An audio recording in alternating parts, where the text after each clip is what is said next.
Welcome to Poppy's blog. Thank you for joining me on this beautiful Sunday. Here's a story I wrote on Saturday. Little Jersey. It was my second year in Paso Robles that I decided to check out the small animal auction in Templeton, California.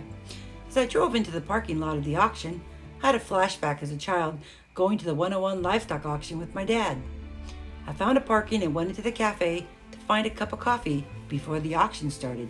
People were selling animals outside of the auction: chickens, ducks, geese, and some cattle dogs. I made my way into the auction. As the auction started, it was interesting. They had cows, goats, pigs, and horses. Halfway through the auction, I saw a little Jersey bull calf come into the pen. People started to bid on him. I looked at him. He was small and scrawny looking, but I liked the color markings. As the guy hit him with the cow paddle, I could see his eyes and he was scared. I decided to bid on him, and I won. A whopping $125 I paid for him. I had a few eyes on me, but I really didn't care. I was going to take him home and give him lots of TLC so he could get big and healthy. They loaded him in the trailer for me, and when we got home, I backed the trailer into the pasture and opened the door and said, "This is your new home. I'm going to call you Little Jersey." He didn't want to get out, but when he saw the hay in the trough, he came out quickly. He then found the water. Every day I would go out and see Little Jersey. When he saw me walking down the hill, he would start to buck and run around the pasture. He ate right out of my hand and was gentle.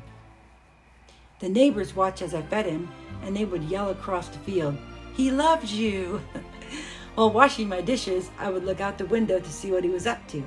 One time he was chasing the chickens. It was funny. As time progressed, he started to look healthier.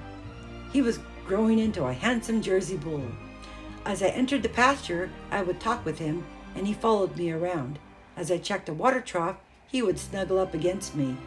He was getting big, and he almost pushed me into the water trough when he wanted to snuggle. I even crocheted a necklace for him. He was all grown up and strong, and it was time to take him to auction. He was ready to re-enter the world, but this time healthy and good-looking. I trailered him over on Saturday morning, and I had the bill of sale. They had separated him and put him in a pen by himself. I went into the office, and the lady said she had called the branding inspector because she thought I was a cow thief. I had already showed her my bill of sale, but she did not believe it was the same Jersey bull. She said my papers were not in the system, and I had to call Mr. Jareggi to get me out of the mess. He came and set her straight along with the branding inspector. Apparently, the auction office was not organized and had misplaced my papers, and I was not the only one that happened to. After all this mess was said and done, Little Jersey weighed in over 1,000 pounds and was sold to a dairy in the valley. I went over to see when they were putting Little Jersey into a large aluminum trailer. A man came over to me and said, "Ma'am, he is a gentle and healthy bull." I said thank you and waved goodbye to Little Jersey. As I drove off in my truck, I was happy that Little Jersey went to a good home and will have lots of babies. Let me end with this quote.